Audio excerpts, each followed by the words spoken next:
प्यारे बच्चों, मेरे YouTube चैनल पर आप सबका स्वागत है। संवाद लेखन के अंतर्गत कुछ छात्रों को कठिनाई का अनुभव होता है। देखिए, संवाद का अर्थ होता है बेटा जिस प्रकार की एक व्यक्ति दूसरे से बात करता है। यहाँ मैंने संवाद लेखन में ऊपर कुछ शब्द लिखे हैं, संस्कृतम, त्वम, प्रिय विषयम, अस्ति, एव, और यहाँ मैंने खाली स्थान बनाए हैं। जिस प्रकार शिक्षक कहता है, हे संजय डैश किम पठसी, कि हे संजय क्या पढ़ते हो, तो यहाँ पर क्या आ सकता है? यहाँ पर आ सकता है कि तुम क्या पढ़ते हो। तो हमने यहाँ त्वम लिखा। कोशिश करें जो यहाँ नंबर लिखें वही यहाँ पर लिखें ताकि कोई कन्फ्यूज़न ना हो कि हे संजय तुम क्या पढ़ते हो। संजय हे गुरु अहम डैश पठामी, हे गुरु अहम संस्कृतम पठामी, मैं संस्कृत पढ़ता हूँ। अब शिक्षक कहता है किम तब संस्कृत भाषाया रुचि डैश, क्या तुम्हारी संस्कृत भाषा में रुचि है। अब है के लिए शब्द आता है अस्ति, तो हमने यहाँ लगाया है अस्ति नंबर 3।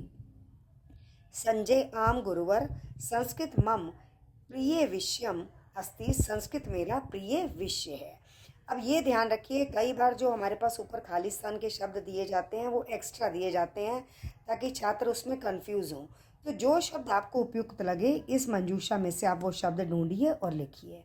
इसी तरीके से कुछ बच्चे बार बार पूछते हैं कि एक मैंने ये संवाद में 2 वाक्य और दिए हैं केवल कि आप इसको समझ सकें कि किस प्रकार हमने धातु का भी प्रयोग करना है। आप ना ये भी ध्यान रखिए कि त्वम के साथ यहाँ गच्छसी है, तो अगर कहीं पर धातु में भी खाली स्थान भरना आ जाता है संवाद के अंतर्गत तो वहाँ भी ध्यान रखना है।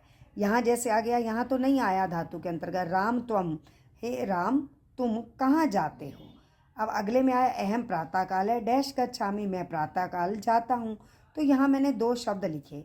अब आप कोशिश करके देखिए कि इनमें आप क्या भर सकते हैं। इसी तरीके से जबकि इसमें पहले आएगा त्वम डैश कुत्र गच्छसि, कि तुम प्रातःकाल है, कुत्र गच्छसि तुम सवेरे कहाँ जाते हो, मैं प्रातःकाल सवेरे विद्यालय जाता हूँ। अब जैसे है समय लिखत, घटिकाम रचित्वा समय लिखत च, घड़ी को बनाकर समय लिखना है। तो घड़ी को बनाने के लिए ज़रूरी नहीं है कि आप बहुत डेकोरेट करें। आप इस स्क्वायर में, सर्कल में, किसी भी तरीके से आप इसको बना सकते हैं। जैसे कि 10:15 आया है, 10:30 आया है, 10 बजे हैं, 11:45। आपको समय लिखना आना चाहिए। घड़ी के अंदर आप उतना समय बजाइए कि 10:15 हैं तो हम यहाँ 10:15 किस प्रकार से बजाएंगे। आप कोशिश कीजिए यहाँ पर नंबर लिख लीजिए उसके बाद, जैसे मैंने यहाँ लिख दिए, ताकि आप ये बना सकें। फिर इसमें एक छोटी सुई और एक बड़ी सुई बनाकर फिर आप इसमें समय को बना सकते हैं। 10:15 के लिए सपाद शब्द आएगा, 10:30 के लिए सार्ध शब्द आएगा, सपाद 10 वादनम, 10:30 में सार्ध 10 वादनम, 11:45। अब देखिए यहाँ पर 11:45 11:45 है, तो यहाँ पर हमेशा जहाँ पर 45 शब्द आए नेक्स्ट शब्द को लीजिए कि यहाँ पर आएगा पादोन द्वादश वादनम, 10 बजे हैं 10 वादनम।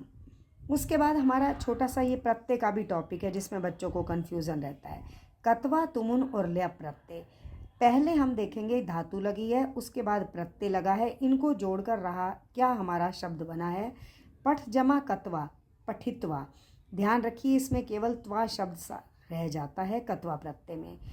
पठ जमा तुमुन, अब इसके अंदर पठित तुम, याद रखिए इसमें न शब्द का लोप हो जाता है, केवल तुम शब्द रह जाता है।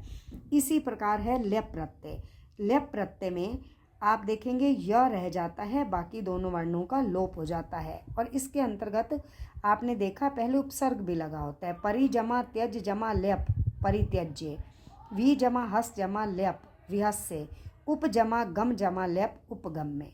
आशा है आप सबको समझ आ गया होगा। अगर फिर भी कोई कठिनाई आती है तो आप मुझे बताएं, मैं उसे हल करने का प्रयास करूंगी। धन्यवाद।